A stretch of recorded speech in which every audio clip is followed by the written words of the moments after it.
They declared her dead while her heart was still beating. No grave, no vigil, no tearful goodbye from the people who were supposed to love her. Just Elder Dagmar's smooth, practiced voice drifting through the crack in the stone above her head, announcing to the gathered pack, and to the Alpha King who had crossed 3 territories to find his true mate, that Astrid of the Ironville pack had been taken by the border wraiths at the crossing and was gone from this world. She was not gone. She was 10 feet below the ceremony floor, sealed inside the hollow carved into the border wall itself, listening to her own name being buried. What Ragnvald had not counted on, what none of them could have known, because only Astrid's late father had ever taught her this particular truth, was that a mate bond could not be stolen, could not be redirected like river water or passed off like a borrowed dress. It always found. And somewhere above her, in the middle of the most sacred werewolf ceremony in the known territories, the Alpha King had just gone very, very still. If you're listening to this right now, take a moment and tell me where you're watching from and what time it is there. I read through so many of your comments, and it genuinely amazes me how these stories connect people from completely different parts of the world at the exact same moment. Back to the story. The cold came first. Not the ordinary cold of a winter evening, not the chill of stone against bare skin. This was something that lived deeper than temperature. The cold of being erased, of having your name spoken in past tense while your lungs still pulled air and your wolf still paced inside your chest, furious and frightened and absolutely, stubbornly alive. Astrid had been inside the hollow for 3 hours. She knew this because she had counted her own heartbeats for a while, then stopped when the number became too heavy to carry. She knew it because the thin sliver of sky she could see through the hairline crack above her had shifted from amber to deep violet to the flat, starless dark of a proper ceremony night. She knew it because the warmth in her chest, a warmth she hadn't understood until 2 hours ago, had grown from a murmur into something that felt like a living thing pressing against her ribs from the inside, testing the walls, searching for a way through. The hollow itself was ancient, ancestor-carved, her father had told her once, pressing her small hand flat against the stone marks when she was 6 years old and barely tall enough to reach them. Territorial symbols from a time when the Ironville pack had needed to mark the border in blood and granite because words alone weren't enough. The chamber was just wide enough for 2 careful paces in either direction and barely tall enough for Astrid to stand without bending her neck. There was no light except what slipped through the crack in the ceiling, and that was very little. But she could hear the ceremony above her. That was perhaps the cruelest part. The sounds drifted down through the stone with muffled underwater clarity, the deep percussion of the border drums, the shuffle of many feet finding their formal positions, the low musical call of the territorial horn that marked the opening of the ritual. The border ceremony had been held at this wall every generation since the old pact was made.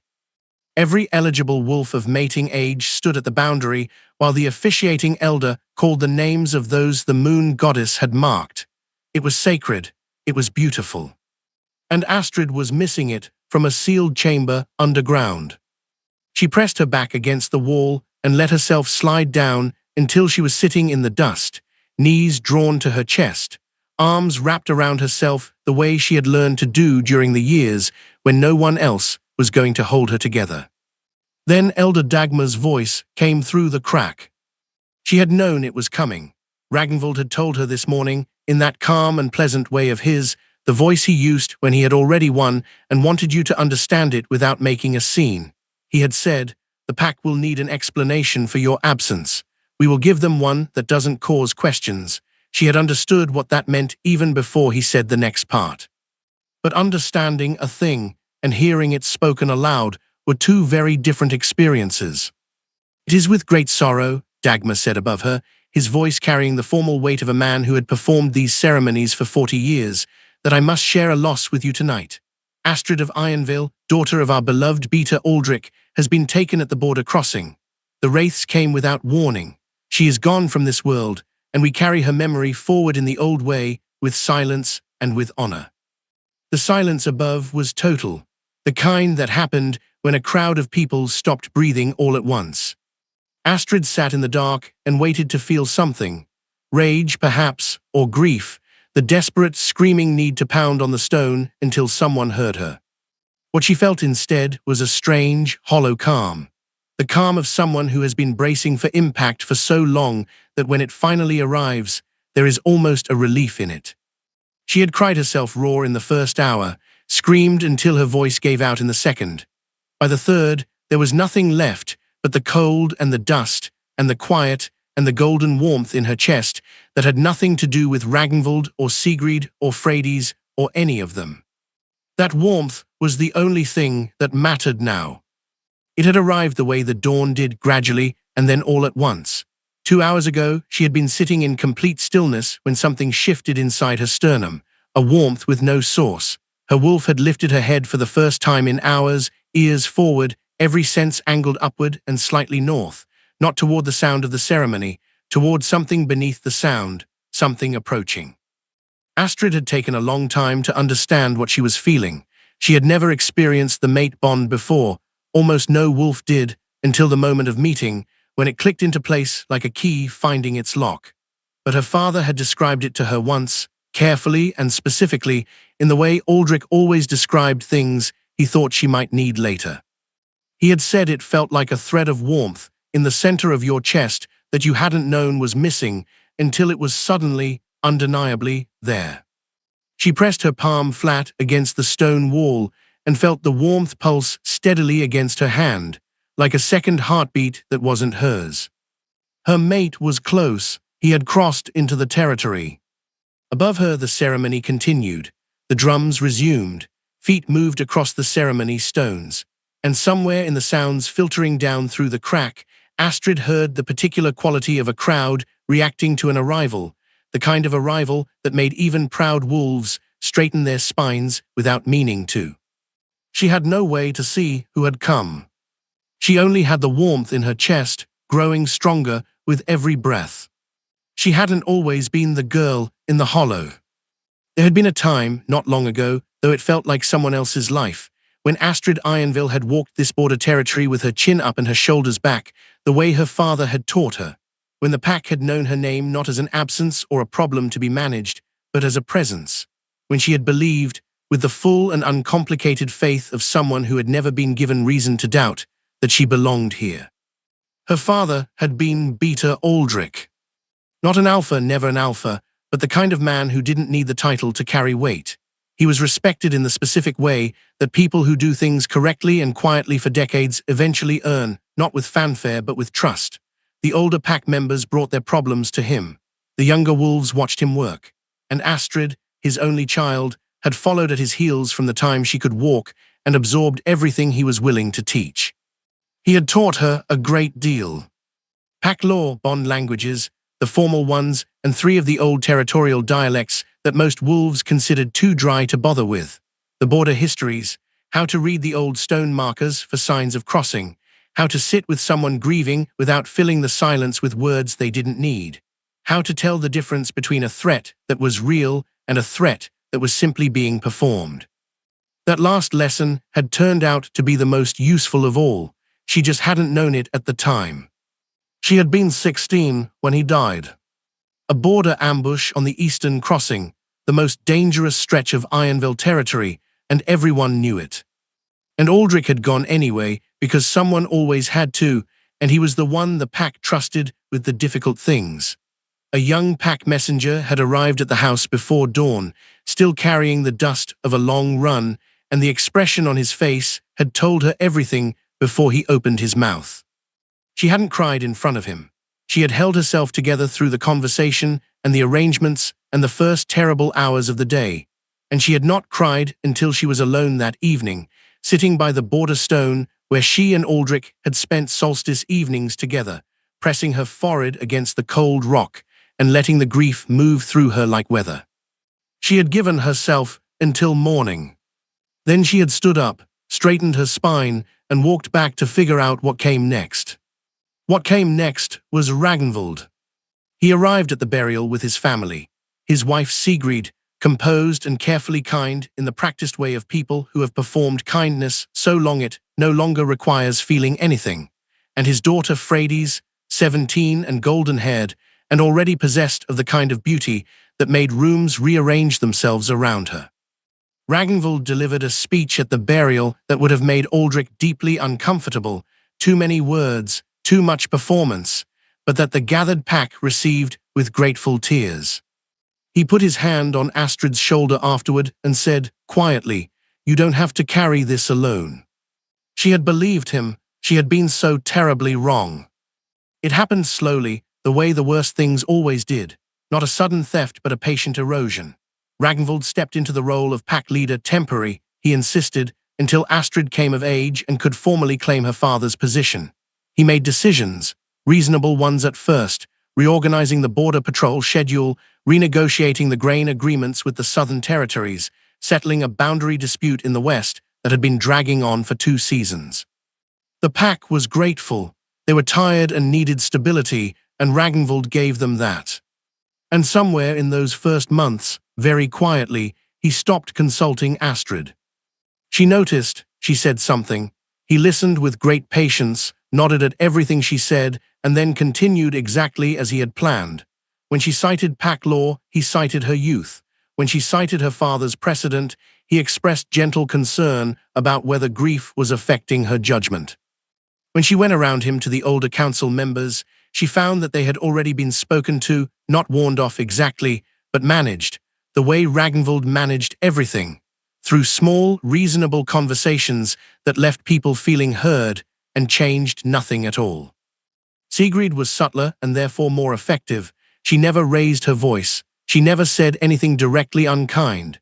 She simply began treating Astrid as a background feature of the household, noticed in the absent way one noticed furniture, useful for certain things, not consulted about anything that mattered. She rerouted invitations. She redirected conversations. She established, through 100 small social maneuvers over 2 years, that Astrid's presence at pack events was tolerated rather than wanted. Freydis, to her credit, did not appear to enjoy any of it, but she benefited from all of it, and she never once said so. The morning of the border ceremony, Ragnvald had called Astrid into his study at sunrise. He poured tea. She would remember that detail later, the domestic normalcy of it, the deliberate pleasantness, and he told her, in his kind and reasonable voice, that the Alpha King himself was attending the ceremony tonight. She had gone very still. The Alpha King. Torin Blackriver, he has been conducting the border ceremonies in the outer territories this season. Ours is the last.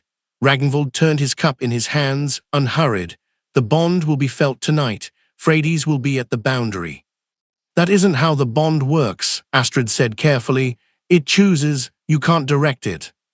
No, Ragnvald agreed pleasantly, but it responds to proximity. And you, he looked at her with something in his eyes that was almost pity, will not be at the boundary tonight.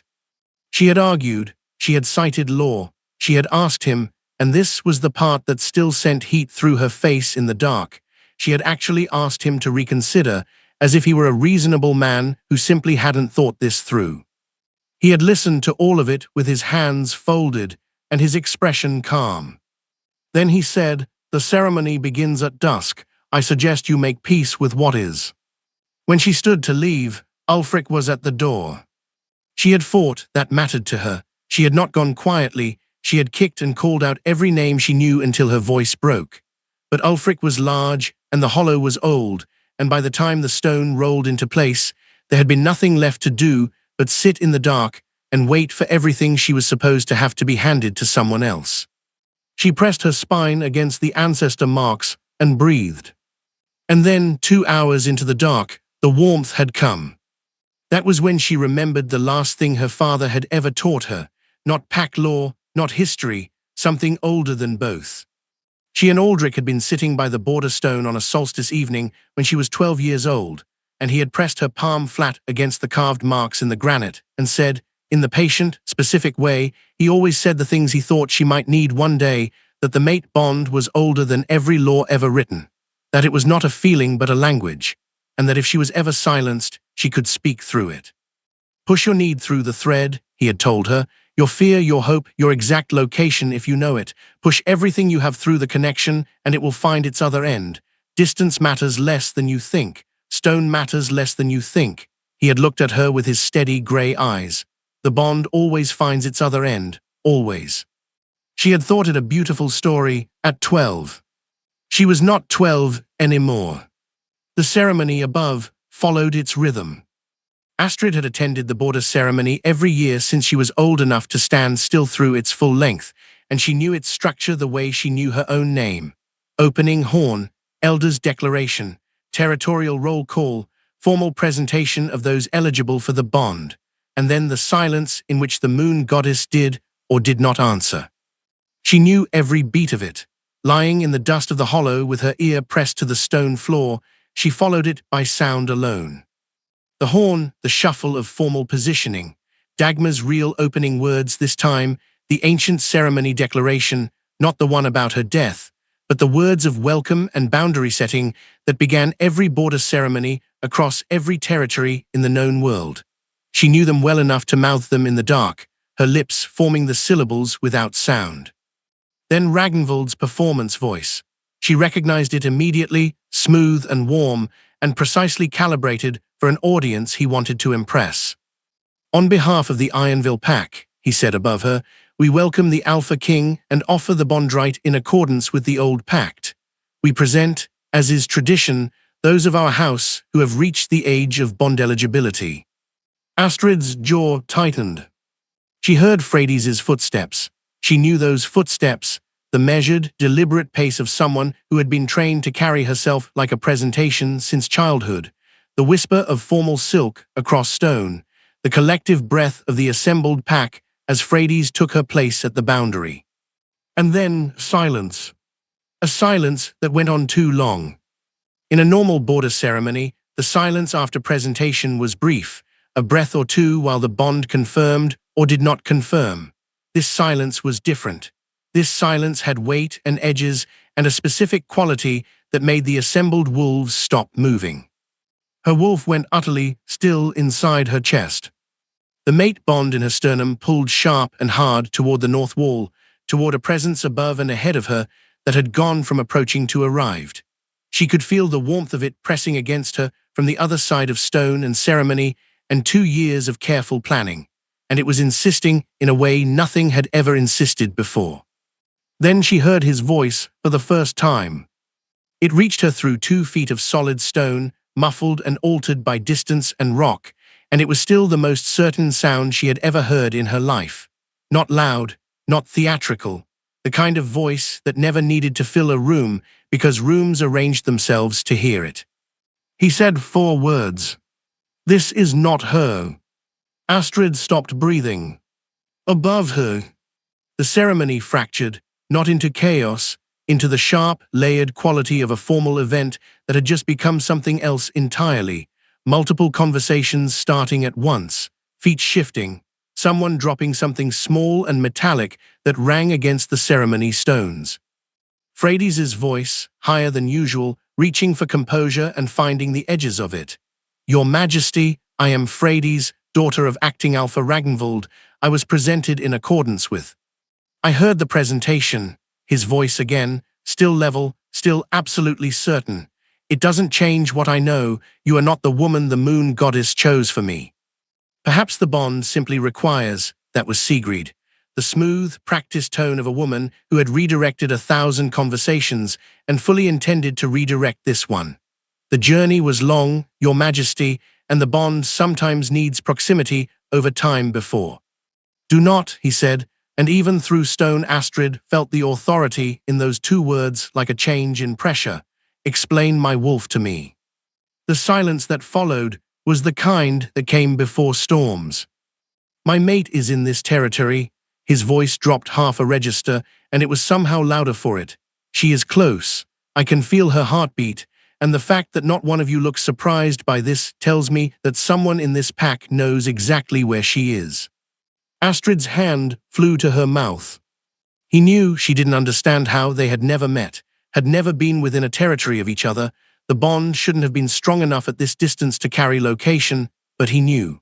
And from the way the sounds above changed, the way voices began speaking at once, and then cut off sharply, the way Ragnvald's carefully constructed performance voice developed its first crack. He was right, and he knew he was right. And everyone in that courtyard was becoming aware that there was no version of this night where Ragnvald's plans survived contact with the Alpha King's wolf.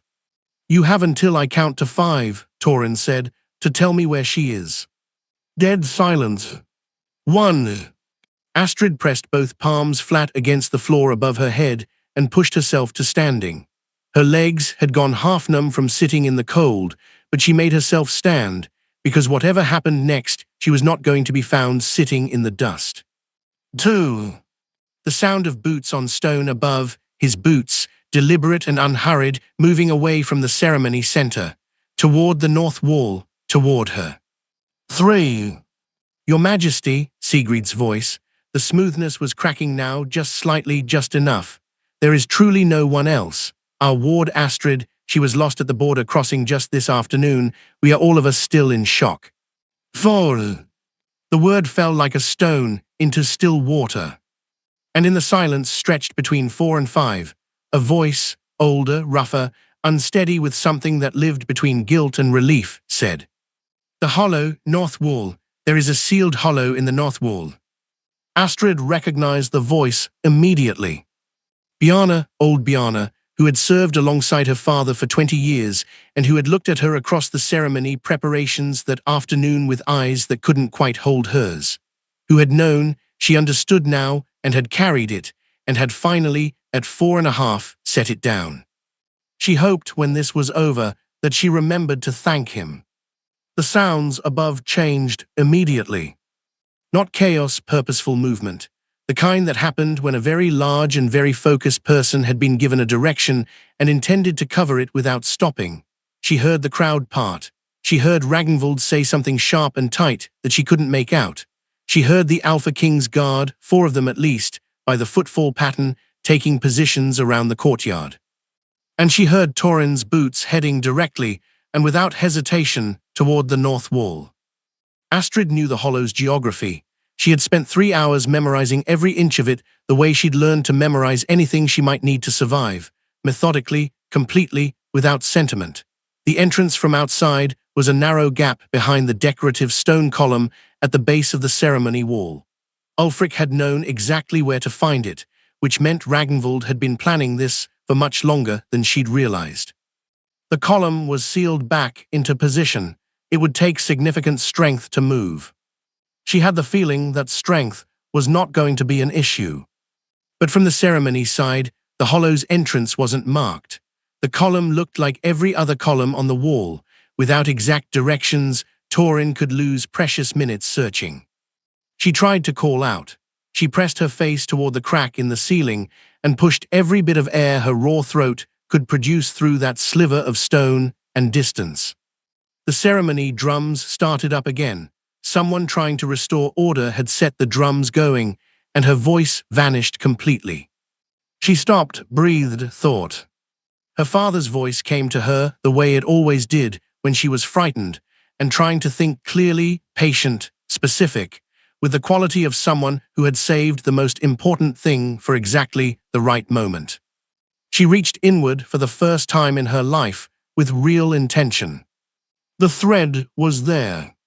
She hadn't been imagining the warmth. It had texture and direction. She could feel it now that she was genuinely reaching, the way you could feel a key in your pocket before you pulled it out. Warm and certain, and pointing north and slightly upward, and pulling with the urgency of something that had been looking for an anchor for a very long time.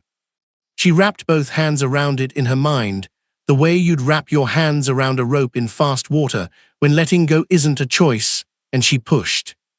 Everything, her location, specific and physical, the hollow, the north wall behind the stone column, 10 feet down, her state, alive, unhurt, sealed in, waiting, her need, the specific, desperate shape of 3 hours of fear and cold and stubborn hope, compressed into something without words, because words weren't the language the bond used. The effect was immediate.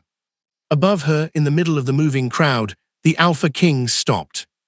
She felt it through the thread before she heard it in the sounds above, a stillness that hit her end of the bond like a door swinging open. And then through that stillness, something came back the other direction. Not words, not a message. Just the quality of him reaching her through the bond directly for the very first time, a controlled, vast fury, and underneath it, in the place the fury was protecting, a relief so enormous it had no visible bottom. He had felt her, he knew where she was. There, she heard him say above, his voice rougher now than it had been during the ceremony, stripped of its formal register, working from something more immediate. Behind the column, the entrance is behind that column. The crowd parted, the deep grinding scrape of stone on stone, something very heavy being moved by someone who was not bothering to move it carefully. Ragnvald's voice, sharp and urgent, saying her name, her actual name, in a tone that had lost every trace of its managed composure. And Harvard's voice, clean and final, cutting across it. Stand back, by order of the Alpha King. The scraping grew louder, the hairline crack above her widened by a fraction. Then a fraction more. Then Astrid did something she hadn't permitted herself in 3 hours. She let herself believe this was going to be all right. She heard the stone give before she saw it happen. A sound like the world deciding it had been patient long enough, a deep structural crack running from somewhere at the base of the hollow all the way up through the ceiling, sending a cascade of fine dust raining down into her upturned face. The crack above her head split wide. The torchlight that had been a sliver became a wedge, became a column, became a sudden and total blaze that after 3 hours of darkness made her press her arm across her eyes. The ceiling opened. Not crumbled, not collapsed. Pushed, she understood distantly, from the outside, with a force that had nothing to do with tools and everything to do with a wolf who had stopped accepting the word obstacle as something that applied to him. She heard boots hit the hollow floor. He had not waited for a rope, he had simply dropped. Astrid lowered her arm and found the Alpha King crouching in front of her. She would try to describe him later, in the weeks that followed, when people asked, and people always asked, because the story spread across 5 territories in less than a fortnight. She would say that the first thing she registered was not his height, which was considerable, or the width of his shoulders, which had been the first thing most of the witnesses above had noticed when he arrived in the courtyard. She would say it was his eyes. They were amber, not the ordinary amber of a wolf whose emotions ran high, but a deep, burning gold that came from somewhere internal, from the wolf pressing forward behind them, recognizing her at a level that was older than language or law or anything that had happened tonight. But his hands, when they reached for her face, were gentle. That was what broke 3 hours of carefully maintained calm, not the cracked wall or the dropped ceiling or the sound of the rescue unfolding above them. The gentleness of someone who had just removed a wall with his bare hands and was now touching her like she was made of something worth being careful with. His thumbs moved across her cheeks and came away dusty. He looked at the dust on his thumbs for exactly 1 moment with an expression that had nothing to do with ceremony or title or the Alpha King of the known territories. It was grief, plain and simple, that she had been here at all. You, he said, his voice was rougher than it had been above. I felt you calling, I felt your fear before I felt your location. His jaw tightened visibly. They sealed you inside the wall. Yes, Astrid said, because there was no version of this that required softening. Are you hurt? She took inventory quickly, cold through to the bone. Both hands scraped from 2 hours of pounding stone, her voice raw and broken at the edges, but nothing that wouldn't heal. No, she said, they only needed me gone, not harmed. Something moved through his expression at the word only, as if the casual way she had said it told him more about the last 2 years than a longer explanation could have managed. Tell me your name. Astrid Ironville, my father was Beta Aldrich. She held his gaze.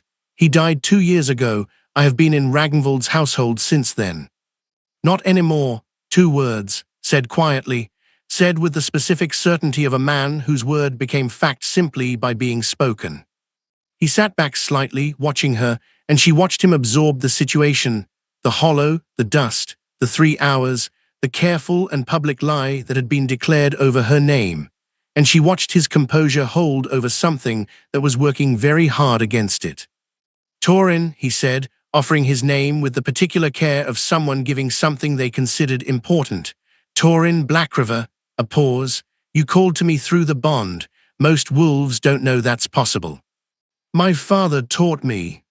Something shifted in his expression, warmer, more present. He sounds like a man worth knowing. He was. The past tense sat between them for a moment, acknowledged, and then carefully set aside, because this was not the moment, and they both understood it without discussion. He looked at her, she looked at him. The mate bond, which had been pulling them toward each other through stone and ceremony, and a declared death for the better part of 3 hours, sat warm and completely certain in both their chests. He held out his hand. She looked at it for one breath, then she took it. The moment their palms met, the bond completed itself. It was nothing like she had imagined. She had expected something enormous and theatrical, lightning, or a sound like a great bell, or some dramatic signal that the thing had happened. What she got instead was the sensation of something clicking into place that she hadn't known was misaligned. A warmth that moved from her palm through her entire body in a single slow wave, settling into every part of her that had been cold and braced and tightly held. Her wolf went still in the specific way of an animal that has arrived somewhere safe after a very long run. Torin's grip on her hand tightened. His eyes went briefly closed, the amber light behind them flaring and then steadying into something calmer. When he opened them again, they were clearer, more focused, more like a person and less like a force of nature. There, he said quietly, to himself as much as to her. Yes, she agreed. They stood like that for exactly 2 breaths. Then from above them, Harvard's voice reporting in low tones to no one in particular, and the sound of it reminded them both simultaneously that there were 40 wolves in the ceremony courtyard, and the situation above had not resolved itself simply because the situation below it had. Torin looked up at the gap in the ceiling, too high for Astrid to reach without assistance, and then back at her. I'm going to lift you through, he said, and then I'm coming up, and then we are going to go upstairs and finish this. He held her gaze, together. She had been prepared for a lot of things tonight. She had not been particularly prepared for that word. All right, she said. He lifted her through the gap, as if the logistics of it were something he'd simply decided in advance. She caught the edge of the opening and pulled herself up into the night air of the ceremony courtyard, cool and open and enormous after 3 hours of stone walls. And for a moment, she simply stood there breathing, feeling the space around her like a gift. Then she turned and saw the crowd. 40 wolves, every one of them looking at her. At the woman who had been formally declared dead at the opening of the evening, now standing in the torchlight with dust in her hair and stone marks on her palms. The silence in the courtyard was extraordinary. Then Torin came up through the gap behind her, moving with a particular ease that suggested he'd dealt with more difficult obstacles than a 10-foot drop on a fairly regular basis, and stood at her shoulder, and the silence changed character entirely. Ragnvald was standing 20 feet away. He had found his composure. That was the first thing Astrid noticed, that even now, even with everything unraveling, he had located the time to arrange his expression into something that walked the precise line between shock and deep concern, as if he were a bystander, as if he were a man receiving unexpected news and doing his best to process it with grace. Sigrid stood at his shoulder, 1 step behind and slightly to his right, the position she always took when he was performing, because her stillness made his composure look more natural by comparison. Frades was not performing anything. She was standing with her arms wrapped around herself, looking at Astrid with an expression that had no calculation in it whatsoever. Just the raw, uncurated look of a young woman understanding, all at once, the full size of what her parents had done. Torin stepped forward. He did not move Astrid behind him. He positioned himself beside her, and then, a gesture so deliberate it could only have been intentional, he moved her half a step forward of himself, not shielded, presented. This, he said, in the carrying voice that needed no particular volume to fill a space, is Astrid Ironville, daughter of Beta Aldrich, the woman the moon goddess chose as my mate, the woman who was sealed inside the border hollow and declared dead tonight so that another could stand in her place at this ceremony. The collective inhale of 40 wolves was audible. Your Majesty, Ragnvald moved forward, not backward. He was too careful for that by one step, establishing presence without retreat. His reasonable voice had returned. There has been a terrible confusion tonight. Astrid went missing this afternoon before the ceremony, and we feared the worst. We are overjoyed, truly overjoyed, to see her safe and stop. One word, said without raising his voice. It ended Ragnvald's sentence and every sentence that might have followed it. I arrived in your territory 4 hours ago, Torin said. In that time, your elder declared my mate dead to a gathered ceremony audience. Your daughter was presented to me in her place, and my mate was found sealed inside your ceremonial border wall with stone marks on her hands from trying to get out. He let that sit for a moment in the night air. Tell me again about the confusion. Ragnvald's composure held. She would give him that, it held. But it thinned, visibly, like ice going transparent under pressure, and the two older council members nearest to him took a sideways step that they probably didn't realize they were taking. She was not harmed, Sigrid said. Her voice was still level, and the bond has clearly found its resolution. Surely the priority now is to. The priority, Torin said, is this. He reached into the front of his formal coat and produced a folded document sealed in the black wax of the crown. Harvard, Astrid noted, had prepared it with remarkable efficiency in the preceding minutes, which suggested Harvard prepared for many scenarios. Under the Pact of the Moon, which the Ironville territory signed 3 generations ago and which I carry the authority to enforce. Interfering with a mate bond during a formal ceremony is grounds for exile from all Pact territories under Crown protection. Attempting to deceive the Alpha King during that ceremony carries the same penalty, applied permanently and without appeal. The word permanently fell into the courtyard like something that displaced air. Ragnvald went very still. Sigrid's carefully maintained posture lost something essential, something that had been holding it up from the inside.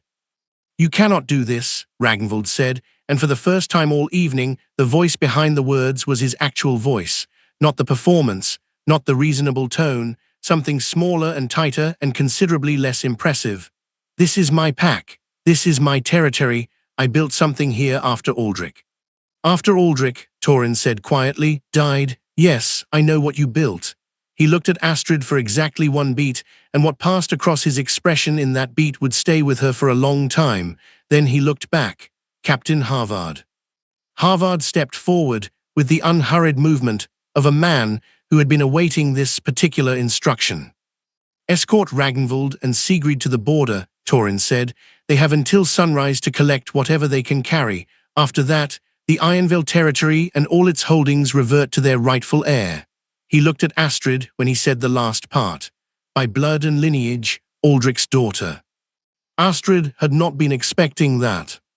She kept her face still. 2 years in Ragnvald's household had made her very good at keeping her face still, but something shifted in her chest. Something that had been compressed for a long, long time and was testing carefully whether the pressure had actually lifted. Frades made a sound, not a word, just a short, compressed exhale, the sound of someone understanding something all at once and finding the weight of it more than they'd prepared for. Frades, Torin's voice, directed at her, lost some of its edge. Not all, but enough. You will be given the opportunity to present your account of tonight's events before the Territorial Council. Your parents' choices are not automatically yours. What happens next for you depends on what you say and whether it is true. Frades met his gaze for one moment, then she looked at Astrid. And in her expression, beneath the golden composure that had been trained into her since childhood, Astrid saw something she hadn't expected. Not an apology exactly, because they had not been close enough for that to mean what it needed to mean, but an acknowledgement, the specific look of someone who had benefited from a wrong thing and was, finally, calling it what it was. Then Harvard's guards were moving, and the moment passed. Ragnvald did not go quietly. He gave a final speech, citing precedent and injury and the Pact's best interests, and it was the best version of all his speeches, practiced and reasonable, and landing on empty air, because every wolf in the courtyard had seen what was in the hollow behind the north wall. Sigrid did not make a sound, not one. She walked out of the Ironville territory with her spine straight and her face composed and her eyes fixed forward, and there was something in her absolute composure Astrid thought, that was almost sadder than if she had argued. When they were gone, and the sound of their departure had faded, and the courtyard took its first real breath, Torin turned to her. "Are you all right?" "I've been better," Astrid said honestly, "but yes." From somewhere in the gathered crowd, old Bjarne moved forward. He was broad and grizzled, and his eyes were doing something very complicated when he reached her. He pressed her hands in both hands, the way the older wolves did when words fell short of what was needed. "I should have spoken sooner," he said, his voice rough in a way that had nothing to do with age. "When I understood what Ulfric was doing this afternoon, he stopped, started again. Your father would be standing a great deal taller than me right now." "He would have understood," Astrid said. "Ragnvald is very convincing when he needs to be. You spoke when it counted." Bjarne pressed her hands once more, nodded like a man making a private promise, and stepped back. Astrid looked around the courtyard. The ceremony torches were still burning. The altar stones were still in their formation. The moon, which had watched everything with complete impartiality from above, was fully risen now, flooding the border wall with clean silver light. The wall, the hollow, the column still sitting at its wrong angle, displaced by significant force, the gap in the stone still open to the air behind it. She looked at it for a long moment. Then Torin came to stand beside her, not reaching for her hand, not directing her attention anywhere, simply standing close enough that she could feel the warmth of him, and looked at the wall alongside her. "We should complete the ceremony," he said quietly, "if you're willing." Astrid turned to look at him. In the torchlight, with his formal collar slightly displaced, and his amber eyes returned to something steadier than they had been, he looked less like the weight of his title and more like a person. One who had traveled a considerable distance to find something and had found it under circumstances neither of them would have chosen. "I'm willing," she said. Something in his expression shifted. "We've only just met." "I know," she looked at the bond between them, she could feel it, settled and certain, and completely uninterested in the opinions of anyone who had tried to interfere with it. "But I have been feeling you coming for 3 hours. That is a strange kind of knowing. It counts for something." He looked at her for a long, quiet moment. "Yes," he said, "it does." The ceremony altar was exactly as it should have been. Dagmar stood between the two carved boundary stones, his officiating staff in his hand, and an expression that carried the particular weight of a man who understood completely that what he said next would need to be very, very correct. He had, without being told, set the candles back in their formation and reopened the ceremony register. Whether this was guilt or professionalism, Astrid wasn't certain it mattered. The gathered wolves had closed into the proper witness circle, a different circle from the one at the start of the evening, shifted, rearranged, charged with something the opening ceremony had not contained. Torin offered her his arm, formally, in the traditional ceremony gesture, as if the last 2 hours had been a preamble, and this was the thing that had always been scheduled to happen at the border ceremony tonight. She took his arm and felt the warmth of him through his formal sleeve, and did her best to look like someone whose hands were not shaking with something between exhaustion and relief, and the specific, overwhelming feeling of being on the correct side of a locked door for the first time in 2 years. They walked to the altar stones together. Alpha King Torin Blackriver. Dagmar's voice had recovered its ceremony register, though it had lost something underneath, and both of them knew it.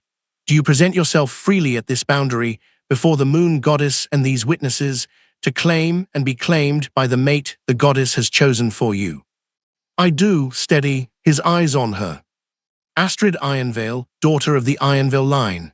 A slight catch in Dagmar's voice on her name, she gave him credit for not flinching away from it.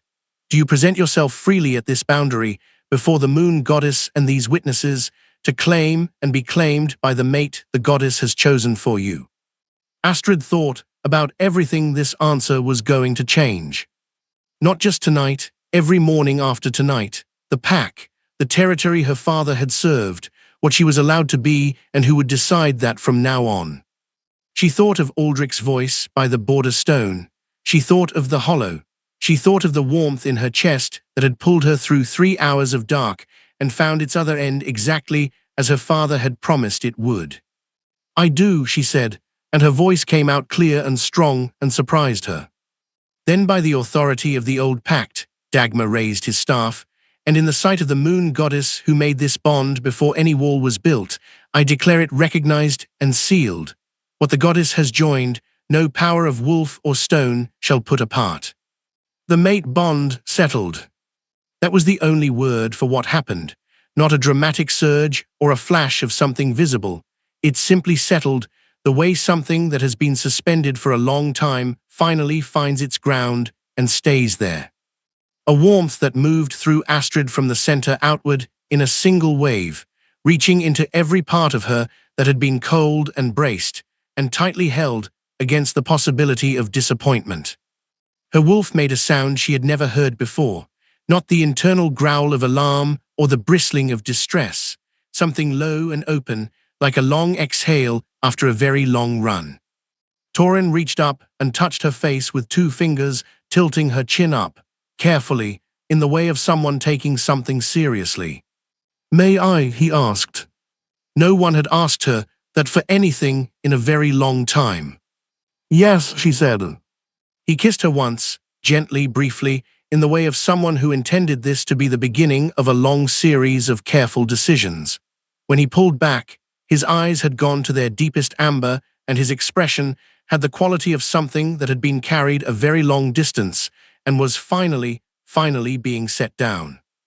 "Mine," he said quietly, "not a command, an arrival." "Yours," Astrid agreed, and then, because the equality of it had mattered to her before tonight and would matter to her after, "and mine, that is how this works." Something crossed his expression. Brief and transformative, it took the authority and the amber intensity and the weight of his title and replaced them, just for a moment, with something entirely human and unexpectedly warm. "Yes," he said, "exactly that." Around them, the witness circle began the low ceremony call of acknowledgement, the sound that moved through a crowd as each wolf added their voice in turn, building from one to many, until the courtyard was full of it, and the border wall was full of it, and the night itself seemed to carry it upward.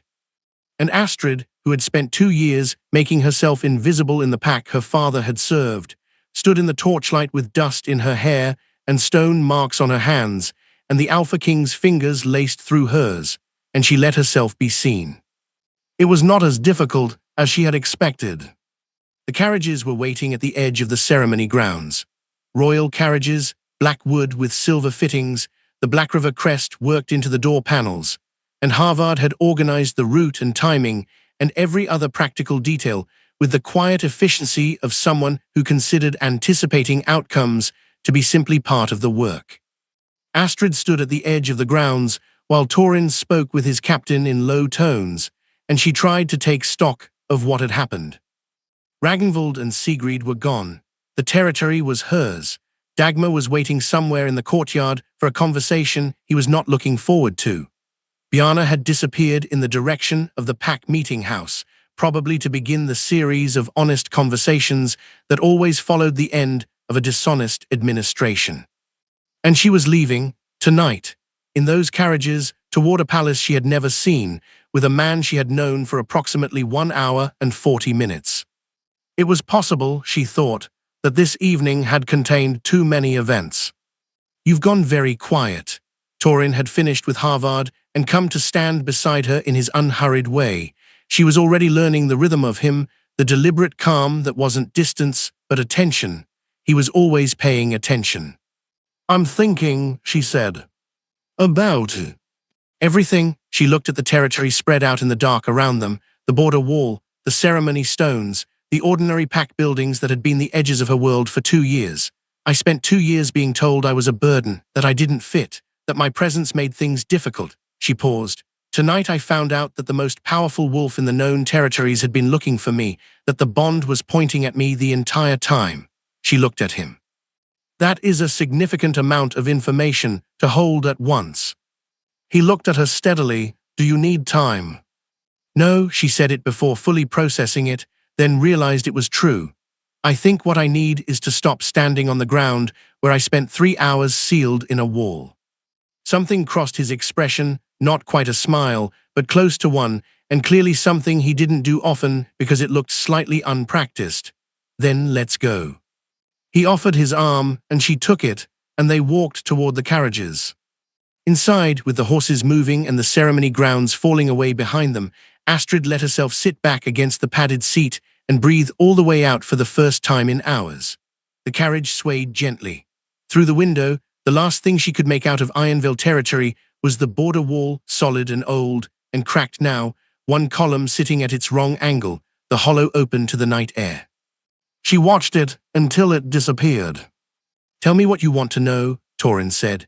He was sitting across from her, his long legs angled slightly to fit the carriage's dimensions, his formal attire still slightly disordered from the evening's events in a way that Harvard would address eventually, and Astrid found oddly comforting.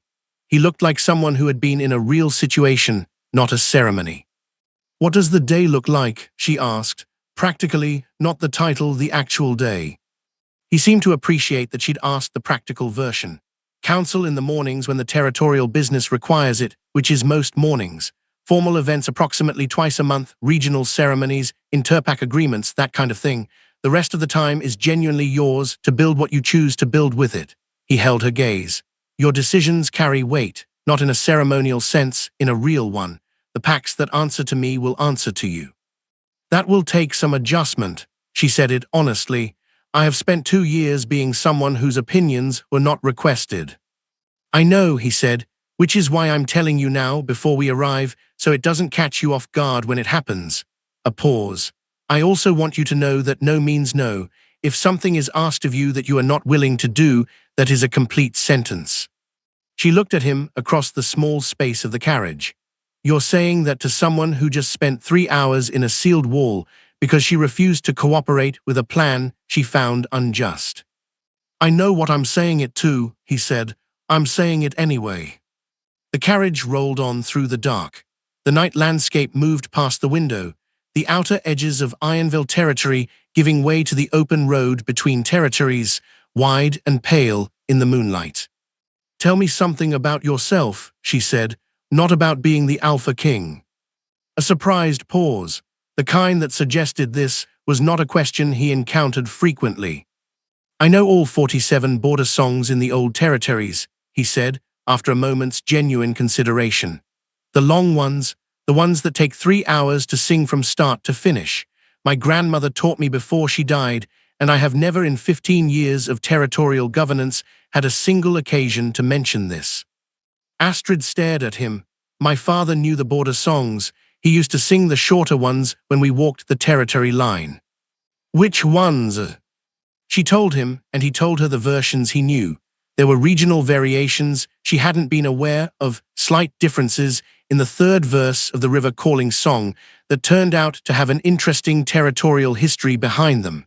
And they were still talking when the carriage crested a long hill and the palace appeared below. A sprawling complex of towers and lit windows and courtyards that occupied the landscape the way something that had always belonged there occupied it, without effort, without announcement, simply present. Astrid went quiet. The descriptions she'd been given over the years had not been wrong, exactly. They had just failed to capture the scale of it. It looks very large, she said. It is very large, Torin agreed. Most of it is empty. The inhabited section is smaller than it appears from outside. He watched her watching the palace. You don't have to like it immediately. I'm keeping an open mind, she said. I've had a complicated evening. That seems reasonable. The carriage moved down toward the gates, and Astrid watched the palace grow and thought about everything that had ended today and everything that was, very carefully, beginning. Thank you, she said. He looked at her. For coming through the wall, she said, for not accepting Sigrid's explanation, for she stopped, because the list was getting long and she wasn't sure she had the right words for all of it yet. For the word we, she finished. When you said we were going upstairs to finish this, I wasn't expecting that. He was quiet for a moment. I have been conducting border ceremonies for 11 years, he said. 11 ceremonies.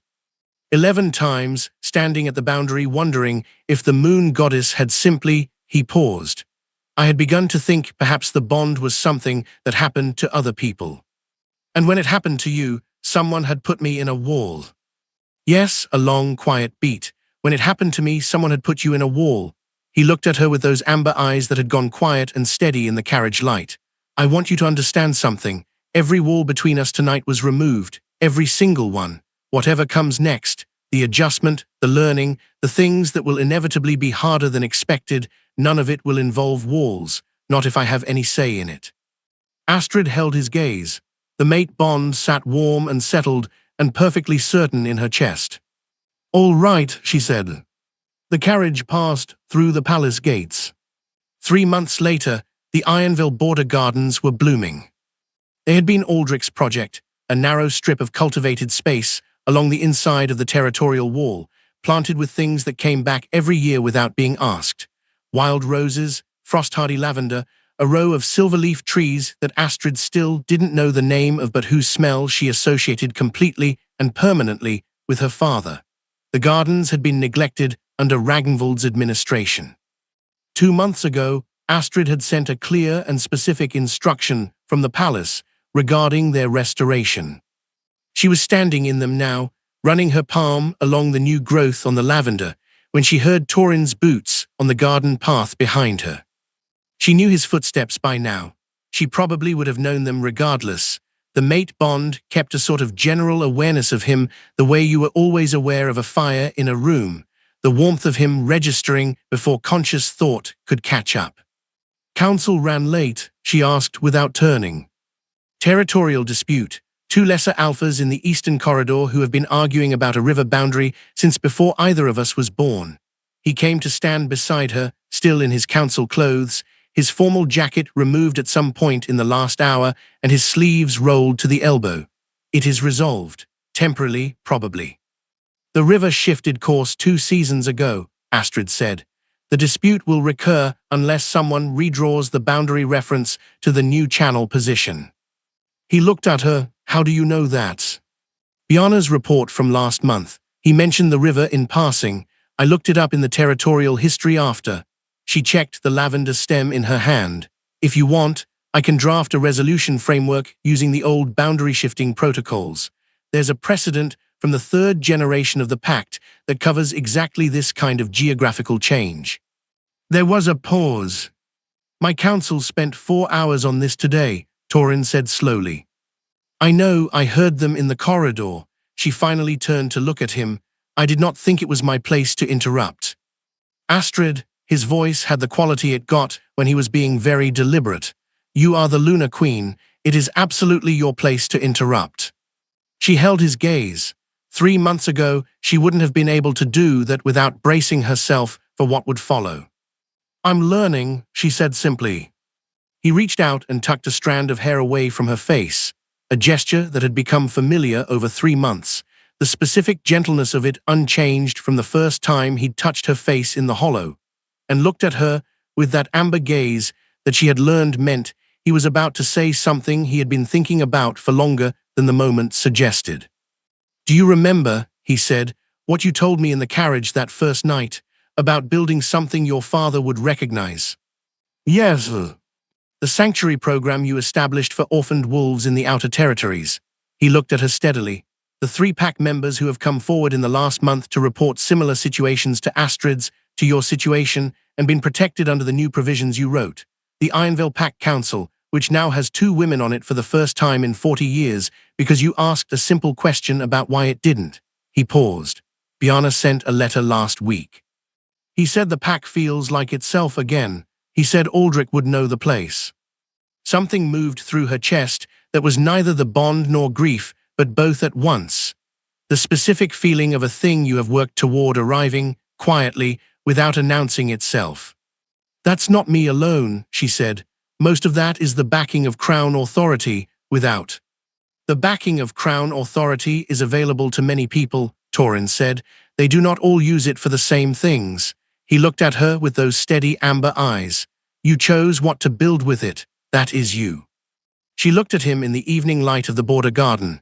This man who had heard her heartbeat through solid stone and removed a wall to reach her and had spent 3 months treating. We, as if it were the obvious and only way to organize a life shared between two people. She had not been prepared for him to be so genuinely good at it. "I love you," she said. It was the first time she had said it in the full light of day, in an open garden where any member of the palace household walking the grounds might hear it. They had said it before, the first time late at night, 3 weeks ago, in the quiet of his chambers where the darkness had made it easier, but this was different. Daytime love was a different kind of declaration. Maury permanent, Maury witnessed. Torin went completely still. Then something moved through his expression, through all that composure and authority and deliberate calm, and broke the surface, and she saw what was underneath. The 11 years of border ceremonies, the long accumulated patience of someone who had waited so long for a thing that he had almost stopped believing it was coming. "I love you," he said, and then, quieter, "I have been practicing saying that for approximately 6 weeks in case the opportunity arose."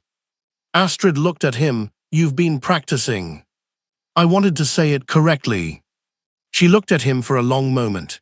Then she rose up on her toes and kissed him, not gently and briefly the way the ceremony kiss had been, but properly, the way people kissed when they had decided something and were announcing it to themselves as much as to each other.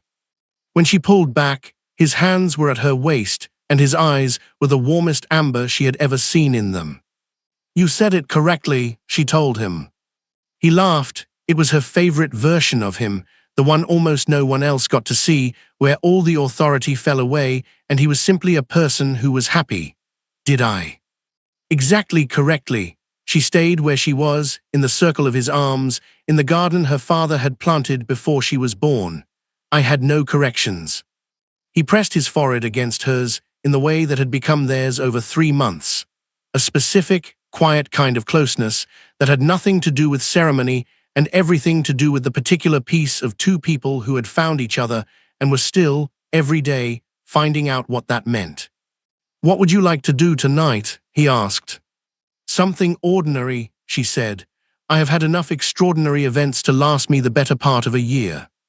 "Dinner, then. The kitchen's made the lamb stew you asked about last week." "That is an extremely ordinary thing to look forward to." "I know," he offered his arm. "I thought you'd appreciate that." She took his arm, and they walked back through the border gardens toward the palace, through the lavender and the silver-leaf trees and the wild roses that came back every year without being asked, through the garden her father had planted and she had restored, under the sky where the moon was already rising above the border wall, steady and silver, and completely indifferent to all the things that had been done in its name. Astrid looked up at the moon for a moment. Then she looked at the palace ahead of her, and at the man walking beside her, and at the life that had been built in the 3 months since a wall had been broken open, and someone had found her breathing on the other side. She had been declared dead at the border wall. She had been sealed in the dark with nothing but stone and cold, and the ancient warmth of a bond connecting her to someone she hadn't met yet. She had pushed her fear and her hope and her location through a thread her father had told her about on a solstice evening when she was 12 years old, and it had found its other end exactly as he promised. And now she was here, in the garden he had planted, walking toward a life that was genuinely, completely, unreservedly hers. It had started with a sealed wall and a lie spoken over her name. It had ended, or rather, it had begun, with a man who heard her heartbeat through solid stone and decided, without hesitation, that stone was not a thing he was prepared to accept as a barrier. Sometimes the moon goddess needed a little help with the walls. And sometimes that help arrived in the form of an alpha king who had been waiting 11 years to find someone worth breaking through one for. And in doing so, in reaching through everything they had built to stop her, he had freed them both. Thank you so much for listening. If this story moved you, drop a comment telling me where you're listening from. I read every single one. And if you want to hear more stories like this, subscribing is free and it means everything.